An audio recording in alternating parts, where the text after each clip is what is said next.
मध्ये शरद पवार या ठिकाणी शेतीची पाहणी करताना दिसतात।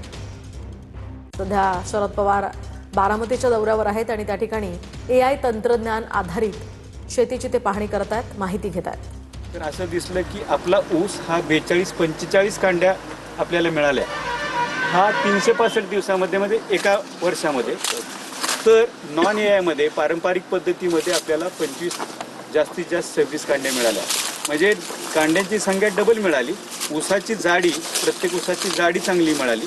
फुटव्यांची संख्या 10 ते 12 राहिली, त्यामुळे एकरात 40,000 आपण रोपं पेरायची लांबी 40,000 आपल्याला ऊस मिळाले आणि त्याचं वजन पारंपरिक पद्धतीने जास्तीत जास्त 2.5-2.25 किलो मिळतं। इकडे आपल्याला 3.5-4 किलो, काय ऊस आपल्याला 5 किलो पर्यंत मिळाले आणि त्यामुळं शेतकऱ्यांचं उत्पन्न कमीत कमी 100 टन मिळालेलं आहे। काही शेतकऱ्यांना आता हे 100+ जाणार की तुम्हाला काय वाटतं? 100% 100% जाणार। सर आता हे जे 20 कांडे आहेत, 20-22 त्याचे सगळ्या कांडे किती होतात शेवटपर्यंत? या कांड्या सुद्धा आपल्याला 40-45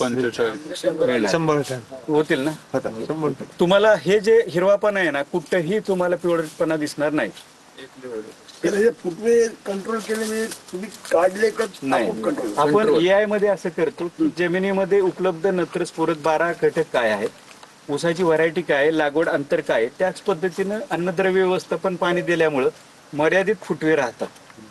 काही आपण फवारण्या सांगतो, पण फवारणी करताना जसे आपल्याला भूक लागते तसं आपल्याला हे माहिती आहे की ह्या पानातून हे अन्नद्रव्य आत शोषलं जाईल का, त्याला डेल्टा टी म्हणतात। ती योग्य वेळ, डेल्टा टीची योग्य वेळ सुद्धा आपण शेतकऱ्यांना सांगतो की या अवस्था तुम्ही फवारणी करा। समजा आज नाही जमलं तर उद्या फवारणी करा। तसंच खतं सोडायची असतील तर व्हीपीडी असतो, व्हेपर प्रेशर डिफिसिट, जमिनीतलं ओलावा, वातावरणातलं टेम्परेचर आणि मग झाड शोषण करून घेणार का, तर ती पण योग्य वेळ आपण सांगतो। शेतकरी त्या पद्धतीने खतं सोडतात आणि पाणी मर्यादित दिल्यामुळं खतं खाली वायाला जात नाहीत, तेवढ्याच 2 बाय 2 फुटामध्ये राहतात आणि खतामध्ये सुद्धा 30 ते 40% बचत।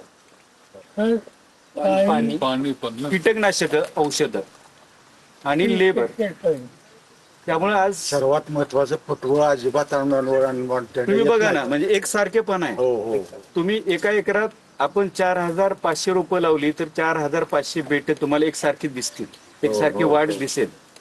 त्यातली पेऱ्यांची संख्या, फुटव्यांची संख्या, ऊसाची जाडी एकसारखी आहे।